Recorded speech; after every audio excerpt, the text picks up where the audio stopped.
تو نے جھوٹ بولا اللہ تجھے جہنم میں ڈالے گا، یہ بھی فیصلہ میرے تیرے ہاتھ میں نہیں ہے. کیا پتا یہ توبہ کر لے، ولایت کا درجہ بھی پا لے، ایسی توبہ کر لے. ہمیں پتہ نہیں ہے نا کہ اللہ پاک کی خفیہ تدبیر کس کے بارے میں کیا ہے. تو یہاں ہمارے یہاں کہہ دیتے ہیں بس ڈائریکٹ تو دوزخ میں جائے گا، تو ماں باپ کا نافرمان ہے، جہنم میں اوندے منہ تجھے پھینک دیا جائے گا. یہ تیرا میرا فیصلہ ہم نہیں کر سکتے.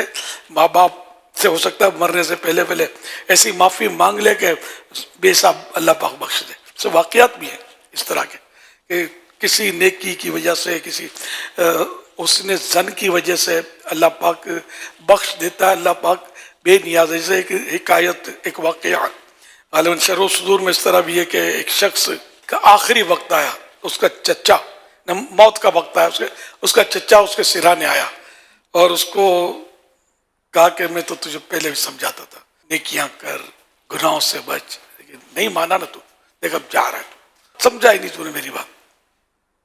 اس طرح اس کو کوئی نہ کہنے کے جملے جو اس وقت رحمت کی بات کرنی چاہیے. بندہ جائی دنیا سے رہا ہے. تو خیر اس نے یہ بات نہیں کی. تو بھتیجے نے کہا چچا جان یہ تو بتائیے آپ کی جگہ اس وقت میری ماں ہوتی تو وہ میرے ساتھ کیا سلوک کرتی؟ کیا وہ بھی ڈانٹ ڈپٹ کرتی یا مجھے تسلیاں دیتی؟ چچا نے کہا کہ تیری ماں، واقعی تیری ماں ہوتی تو یہ جنت میں اٹھا کے رکھ دیتی. اس بھتیجے نے کہا کہ چچا جان سن لیجئے، میرا رب میری ماں سے بھی زیادہ مجھ پر مہربان ہے. یہ کہا اس کا دم نکل گیا، روح قبض ہو گئی. اب وہ جب تدفین ہوئی تو چچا جب آخری اینٹ رکھ رہا تھا قبر پر تو وہ اینٹ قبر پہ گر گئی. وہ دیکھ کر چونکا کہ وہ قبر حد نظر تک پھیل گئی تھی. تو اس کا وہ آخری جملہ جو تھا نا کہ میرا رب مجھ پر میری ماں سے بھی بڑھ کر مہربان ہے، اور یہ حقیقت بھی ہے، حقیقت بھی ہے کہ ماں باپ سے بڑھ کر مہربان ہے ہمارا رب. یہ اس کی بات اللہ پاک کو پسند آ گئی. اسی طرح اور بھی اس طرح کے واقعات ہیں کہ تو اللہ کی رحمت بہت بڑی ہے. ہمیں کسی کو بھی یہ حق نہیں، رائٹ نہیں کہ ہم اس فرد کو رحمت سے مایوس کر دیں. اللہ کی رحمت قیمت نہیں مانگتی، کوسٹ پرائس نہیں مانگتی. اللہ کی رحمت بہانے ڈھونڈتی ہے.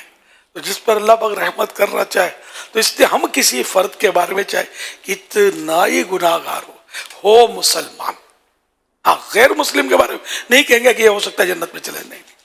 غیر مسلم کے لیے فائنل ہے کہ جو کفر پر مرا وہ جنت میں نہیں جائے گا. یہ تو ایمانیات میں سے تو ہم کو ماننا ہی پڑے گا، ایمان ہے ہمارا. باقی رہا مسلمان چاہے کبھی زندگی میں ایک بھی سجدہ نہ کیا، بھی نماز نہیں پڑھی، شراب کے نشے میں مرا، ایک بات ہے، تھا مسلمان. ہم اس کے بارے میں فیصلہ کرنے والے کون ہوتے ہیں کہ یہ معاذ اللہ جہنمی ہے؟ نہیں، ہمیں اپنی خیر منانی ہے.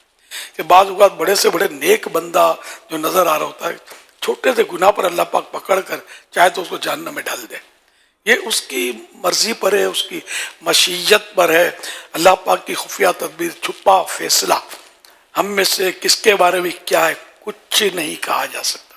اس لیے مطلب بہت محتاط رہنا. لوگ جذبات میں کہہ دیتے ہیں کہ اللہ تجھے نہیں بخشے گا وغیرہ، کبھی بھی نہیں کہا ہے تو توبہ کرنے نہیں. ایسا نہ ہو کہ اس کے وجہ اپنے اوپر آ جائے کہ یا تجھے نہیں بخشوں گا. تو کون ہے میرے فیصلے میں دخل دینے والا؟